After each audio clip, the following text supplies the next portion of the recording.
जय सिया राम।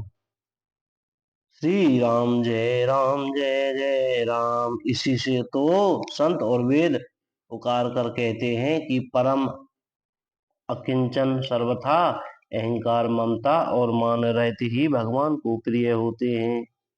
आप सरीखे निर्धन भिखारी और गृहहीनों को देखकर ब्रह्मा और शिव जी को भी संदेह हो जाता है कि वे वास्तविक संत हैं या भिखारी। आप जो हो सो हो, अर्थात जो कोई भी हो, मैं आपके चरणों में नमस्कार करता हूँ। हे स्वामी, अब मुझ पर कृपा कीजिए। अपने ऊपर राजा की स्वाभाविक प्रीति और अपने विषय में उसका अधिक विश्वास देखकर सब प्रकार से राजा को अपने वश में करके अधिक स्नेह दिखाता हुआ वह कपट तपस्वी बोला, हे राजन सुनो, मैं तुमसे सत्य कहता हूँ। मुझे वहां रहते समय बीत गया। अब तक न तो कोई मुझसे मिला और न मैं अपने को किसी पर प्रकट करता हूँ, क्योंकि लोक में प्रतिष्ठा अग्नि के समान है जो तपरूपी वन को भस्म कर डालती है।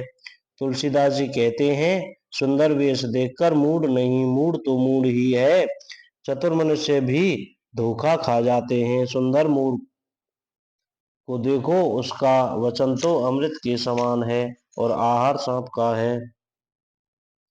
कपट तपस्वी ने कहा, इसी से मैं जगत में छिपकर रहता हूँ। श्री हरि को छोड़कर किसी से कुछ भी प्रयोजन नहीं रखता। प्रभु तो बिना जनाए ही सब जानते हैं। फिर कहो संसार को रिझाने से क्या सिद्धि मिलेगी।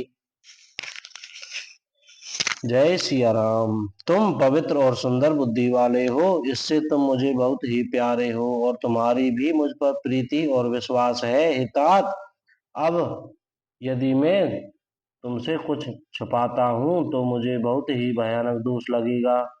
ज्यों त्यों वह तपस्वी उदासीनता की बातें कहता था, त्यों त्यों ही राजा को विश्वास उत्पन्न होता जाता था।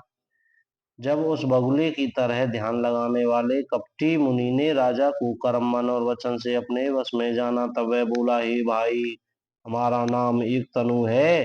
यह सुनकर राजा ने फिर से नवाकर कहा, मुझे अपना अत्यंत अनुरागी सेवक जानकर अपने नाम का अर्थात अर्थ समझाकर कहिए। कपटी मुनि ने कहा, जब सबसे पहले सृष्टि उत्पन्न हुई थी तभी मेरी उत्पत्ति हुई थी। तब से मैंने फिर दूसरी देह धारण की, इसी से मेरा नाम एक तनु है।